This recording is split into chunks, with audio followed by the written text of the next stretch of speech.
Imaginez que chacune de vos actions soit un boomerang, vous revenant de manière inattendue. Et si je vous disais qu'il y a un lien profond entre vos choix quotidiens et ceux que vous attirez dans votre vie? Vous êtes-vous déjà demandé comment vos intentions façonnent votre destin? Plongeons dans un monde où le karma n'est pas seulement une croyance spirituelle, mais une réalité psychologique. Que disent les scientifiques sur l'effet de vos émotions sur votre bien-être? Et comment le concept de karma peut-il être caché dans chaque interaction en ligne que vous avez? Préparez-vous à découvrir des faits étonnants qui changeront votre façon de voir le karma et peut-être même la façon dont vous vivez votre vie. Le karma est un concept qui transcende les cultures et les religions, encapsulant l'idée que nos actions ont des conséquences qui finissent par nous revenir. Bien que beaucoup associent le karma aux croyances spirituelles orientales, il peut également être compris et appliqué de manière pratique dans le développement personnel. Comprendre les aspects psychologiques du karma peut nous aider à vivre plus consciemment et intentionnellement, améliorant ainsi notre santé mentale, émotionnelle et sociale. L'effet boomerang émotionnel. L'effet boomerang émotionnel suggère que les émotions que nous émettons dans le monde nous reviennent avec la même intensité. Si nous cultivons la colère, le ressentiment ou l'envie, ces sentiments finissent par nous revenir, influençant négativement notre bien-être émotionnel. Des études en psychologie montrent que les personnes qui ont des émotions négatives sont plus susceptibles de développer des problèmes de santé mentale, tels que la dépression et l'anxiété. Ce cycle de négativité peut être brisé par des pratiques telles que la méditation et la pleine conscience, qui aident à cultiver un état d'esprit plus positif. D'autre part, lorsque nous émettons des émotions positives telles que l'amour, la gratitude et la compassion, nous ramenons ces mêmes énergies vers nous.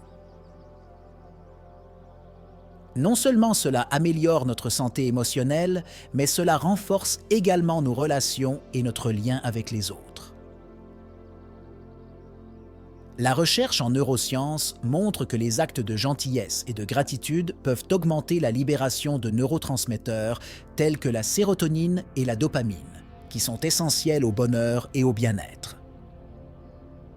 Par conséquent, en comprenant et en appliquant l'effet boomerang émotionnel, nous pouvons créer un cycle de positivité qui profite à la fois à nous-mêmes et aux personnes qui nous entourent.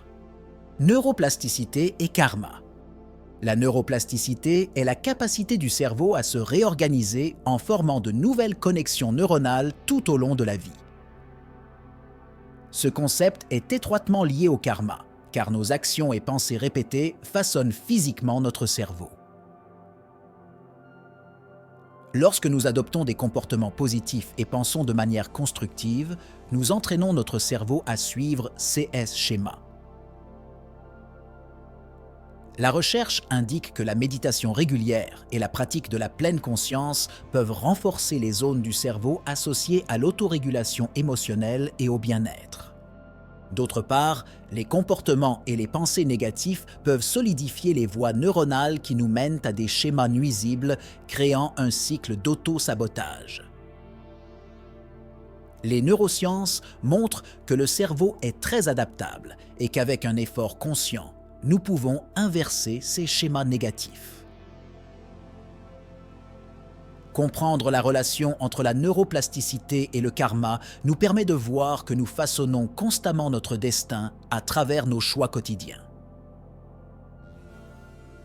Cela souligne l'importance de cultiver des habitudes et des pensées qui nous mènent à une vie plus pleine et plus équilibrée.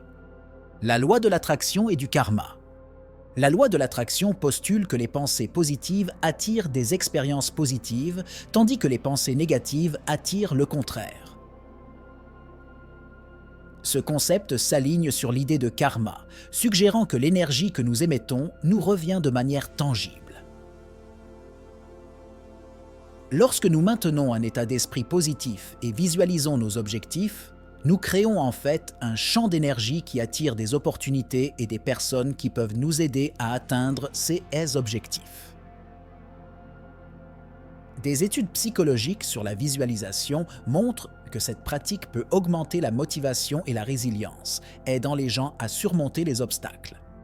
De plus, la loi de l'attraction souligne l'importance de la gratitude et de l'acceptation comme moyen d'attirer plus de bonnes choses dans nos vies.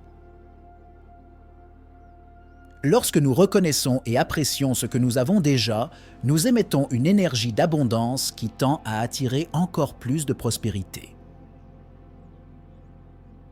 La recherche en psychologie positive montre que la pratique régulière de la gratitude peut augmenter considérablement les niveaux de bonheur et de satisfaction de la vie. Ainsi, comprendre et appliquer la loi de l'attraction dans notre vie quotidienne peut être un moyen puissant de créer un karma positif et d'atteindre nos objectifs plus efficacement. Le karma collectif. Le concept de karma collectif suggère que les actions d'un groupe ou d'une société ont des conséquences qui affectent tous ses membres. Cela peut être observé dans des phénomènes sociaux tels que la justice réparatrice, où des communautés entières travaillent ensemble pour réparer les dommages et promouvoir la guérison. Lorsqu'un groupe pratique des actions positives, telles que la coopération et la solidarité, les bénéfices sont distribués à tous, créant ainsi un environnement plus harmonieux et productif. Des études en sociologie montrent que les sociétés où les niveaux de confiance et de coopération sont élevés ont tendance à être plus résilientes et plus prospères. D'autre part, les actions négatives, telles que la corruption et l'injustice, créent un karma collectif qui peut conduire à des cycles de conflits et d'inégalités. L'histoire regorge d'exemples de sociétés qui ont subi les conséquences d'actions collectives néfastes. Comprendre le karma collectif nous encourage à agir de manière éthique et responsable, non seulement pour notre propre bénéfice, mais pour le bien-être de toute la communauté. Cela souligne l'importance des politiques et des pratiques qui promeuvent la justice sociale et le bien commun, aidant à créer un karma positif qui profite à tous. Karma et psychologie positive. La psychologie positive est l'étude scientifique de ce qui rend la vie plus digne d'être vécue, en mettant l'accent sur des aspects tels que le bonheur, la résilience et le bien-être. Le concept de karma s'aligne fortement sur la psychologie positive, car ils encouragent tous deux des actions qui favorisent le bien-être et le bonheur. Les pratiques de psychologie positive, telles que la gratitude, l'empathie et l'optimisme, sont des moyens de générer un karma positif dans nos vies. Des études montrent que ces pratiques augmentent non seulement notre bonheur, mais améliorent également notre santé physique et mentale. De plus, la psychologie positive suggère qu'aider les autres est l'un des moyens les plus efficaces d'augmenter notre propre bien-être. Les actes de gentillesse et d'altruisme génèrent un retour positif qui peut être compris comme du karma. La recherche montre que les personnes qui font du bénévolat et d'autres formes de services désintéressés éprouvent des niveaux de satisfaction de vie plus élevés et moins de symptômes de dépression. Par conséquent, en appliquant les principes de la psychologie positive, nous cultivons en fait un karma positif qui nous profite, à nous et à ceux qui nous entourent. Mémoire corporelle et karma. La mémoire corporelle fait référence à la capacité du corps à conserver des souvenirs d'expériences passées, influençant nos émotions et nos comportements. Ce concept est lié au karma, car nos actions passées peuvent laisser des impressions durables sur notre corps et notre esprit. Par exemple, un traumatisme non résolu peut se manifester par une douleur physique ou des problèmes émotionnels. Des techniques telles que la thérapie somatique aident à libérer ces souvenirs corporels, permettant la guérison et la création d'un karma plus positif. Des études en neurosciences montrent que le corps et l'esprit sont intimement liés et que travailler avec les deux est essentiel pour la santé globale. D'autre part, les expériences positives sont également stockées dans le corps, influençant notre santé et notre bien-être de manière bénéfique. Des pratiques telles que le yoga et le tai chi améliorent non seulement la flexibilité et la force physique, mais aident également à équilibrer les émotions et à promouvoir la paix intérieure.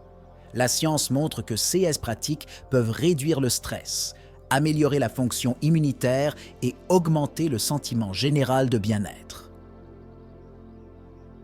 Comprendre la mémoire corporelle et sa relation avec le karma nous permet de voir l'importance de prendre soin de notre corps comme un moyen de prendre soin de notre karma. Réciprocité sociale et karma. La réciprocité sociale est le principe selon lequel les gens ont tendance à donner en retour ce qu'ils reçoivent des autres. Ce concept est profondément lié au karma, car nos actions envers les autres nous reviennent souvent de la même manière. Lorsque nous agissons avec gentillesse et générosité, nous créons un environnement où ces mêmes qualités nous sont rendues. Des études en psychologie sociale montrent que la réciprocité est une norme universelle qui renforce les liens sociaux et favorise la coopération. Par conséquent, la pratique de la réciprocité améliore non seulement nos relations, mais crée également un karma positif qui profite à toute la communauté. De plus, la réciprocité sociale peut être un outil puissant pour créer des réseaux de soutien et de résilience. En temps de crise, les personnes qui ont cultivé des relations basées sur la réciprocité sont plus susceptibles de recevoir de l'aide et du soutien. La recherche montre que les communautés cohésives, où la réciprocité est une norme, sont mieux à même de surmonter les défis et de prospérer. Ainsi, en comprenant et en pratiquant la réciprocité sociale, nous construisons un karma positif qui nous renforce et renforce ceux qui nous entourent. L'effet du spectateur et le karma. L'effet du spectateur est un phénomène psychologique où les individus sont moins susceptibles d'aider une personne en difficulté lorsque d'autres personnes sont présentes. Ce comportement peut créer un karma négatif, car l'inaction dans des situations critiques peut entraîner des conséquences néfastes. Des études montrent que l'effet de spectateur est déterminé par une diffusion de la responsabilité, où chaque personne suppose qu'une autre prendra l'initiative. Comprendre cet effet nous aide à reconnaître l'importance d'agir dans les situations de besoin, non seulement pour aider les autres, mais aussi pour éviter de créer un karma négatif. D'autre part, surmonter l'effet du spectateur et prendre des mesures proactives peut générer un karma positif. Lorsque nous choisissons d'agir et d'aider, non seulement nous faisons une différence dans la vie des personnes dans le besoin, mais nous créons également un exemple positif que les autres peuvent suivre. La recherche indique que le fait d'être témoin d'actes de gentillesse peut inspirer d'autres personnes à agir de la même manière, créant ainsi un cycle de positivité. Ainsi, en comprenant et en surmontant l'effet du spectateur, nous pouvons promouvoir un karma positif et inspirer des actions bénéfiques dans notre communauté. O karma digital. Dans le monde moderne, nos actions en ligne ont un impact significatif sur la façon dont nous sommes perçus et sur le type d'énergie que nous attirons. Le karma numérique fait référence aux conséquences de nos interactions virtuelles, telles que les commentaires, les publications et les partages. La façon dont nous nous comportons en ligne peut nous revenir sous de nombreuses formes, influençant notre réputation et nos relations. Des études en psychologie numérique montrent que les comportements négatifs, tels que le cyberharcèlement et le trollage, peuvent avoir des répercussions durables, tant pour la victime que pour l'intimidateur. Par conséquent, cultiver un comportement positif en ligne est essentiel pour créer un karma numérique bénéfique. De plus, le karma numérique peut influencer nos opportunités professionnelles et sociales. Les médias sociaux et d'autres plateformes en ligne sont souvent utilisés par les employeurs et les collègues pour évaluer notre caractère et nos compétences. Les comportements positifs, tels que le partage de contenu utile et le soutien aux autres, peuvent créer une image favorable et ouvrir la porte à de nouvelles opportunités. Les recherches indiquent que les personnes ayant une présence positive en ligne sont considérées comme plus dignes de confiance et compétentes. Ainsi, comprendre et appliquer les principes du karma numérique nous permet de naviguer dans le monde virtuel d'une manière qui profite à notre vie personnelle et professionnelle. Intention et karma. L'intention derrière nos actions est une composante cruciale du karma. Ce n'est pas seulement ce que nous faisons, mais pourquoi nous le faisons qui détermine les conséquences karmiques. La psychologie morale suggère que les actions accomplies avec des intentions pures et altruistes ont tendance à générer des résultats plus positifs que celles motivées par l'égoïsme ou la malveillance. Des études montrent que l'intention peut influencer la façon dont les gens perçoivent nos actions et y réagissent, créant une boucle de rétroaction qui reflète l'énergie initiale de notre intention. Par conséquent, être conscient et délibéré de nos intentions est essentiel pour cultiver un karma positif. De plus, la conscience de soi et la réflexion sur nos intentions peuvent nous aider à aligner nos actions sur nos valeurs et nos objectifs. Des pratiques telles que la méditation et l'écriture réflexive sont des outils efficaces pour puiser dans nos motivations intérieures et ajuster nos intentions aux besoins. Les recherches indiquent que les personnes qui pratiquent la conscience de soi sont plus susceptibles de prendre des décisions qui sont alignées sur leurs valeurs, ce qui mène à une vie plus épanouissante et éthique. Ainsi, en nous concentrant sur les intentions derrière nos actions, nous pouvons créer un karma qui reflète nos meilleures valeurs et aspirations. 11e, le karma en psychothérapie. En psychothérapie, le concept de karma peut être utilisé pour aider les patients à comprendre et à résoudre les problèmes de leur vie passée et présente. De nombreux thérapeutes utilisent le karma comme un outil pour explorer comment les actions et les décisions passées influencent l'état émotionnel et mental actuel des patients.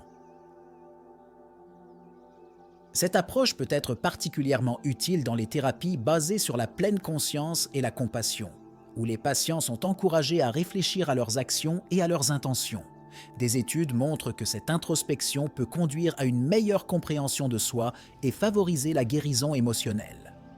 De plus, la psychothérapie qui intègre le karma peut aider les patients à développer une perspective plus holistique de leur vie en reconnaissant les interconnexions entre leurs actions et leurs expériences. Cette compréhension peut permettre aux patients de prendre des décisions plus éclairées et de cultiver des comportements qui favorisent le bien-être. La recherche indique que les approches thérapeutiques qui tiennent compte du karma peuvent augmenter la résilience des patients et leur capacité à faire face aux défis futurs. Par conséquent, l'intégration du concept de karma dans la psychothérapie peut être un moyen puissant de promouvoir la guérison et la croissance personnelle. 12e, le karma et le cycle du sommeil. Le cycle du sommeil est profondément influencé par nos actions et nos états émotionnels au cours de la journée, ce qui peut être considéré comme une forme de karma. La qualité de notre sommeil peut refléter les choix que nous faisons, tels que notre niveau de stress, nos habitudes alimentaires et notre activité physique. Des études montrent que des pratiques positives, telles que la méditation et le maintien d'une routine de sommeil régulière, peuvent améliorer considérablement la qualité du sommeil, conduisant à un meilleur bien-être général.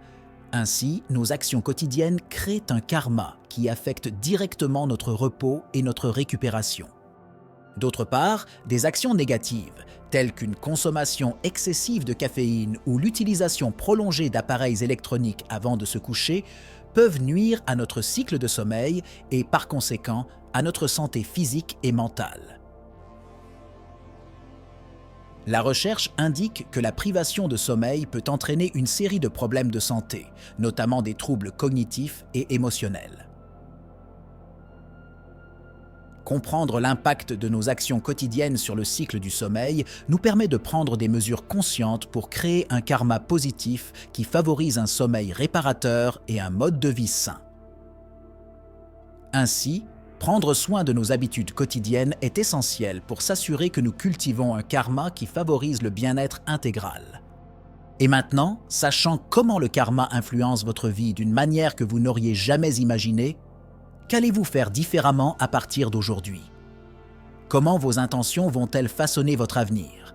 N'oubliez pas que chaque action, pensée et émotion fait partie d'un cycle que vous créez vous-même.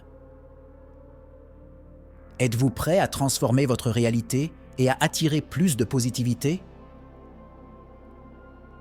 Laissez vos commentaires ci-dessous et partagez vos propres expériences avec le karma. Vous voulez en savoir plus sur la façon dont l'esprit peut transformer votre vie? Restez à l'écoute, car il y a beaucoup plus à venir. Le pouvoir de changer est entre vos mains.